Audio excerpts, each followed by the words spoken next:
کہ دنیا کے مچھر کے ڈنک کو برداشت نہیں کر سکتے. مکھی اگر چہرے پہ بیٹھے تو تمہاری نیند اڑ جاتی ہے.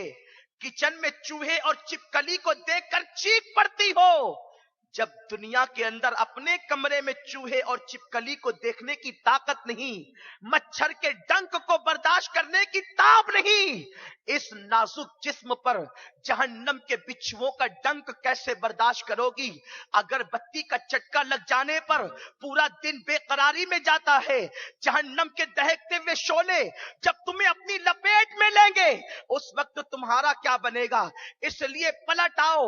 کہاں جا رہے ہو؟ فَفِرُّوا إِلَى اللَّهِ, اللہ کی طرف پلٹو, رب کی بارگاہ میں واپس لوٹو. دنیا میں کوئی اپنا نہیں ہے, دنیا سے دل نہ لگاؤ. دل لگانے کی دنیا نہیں,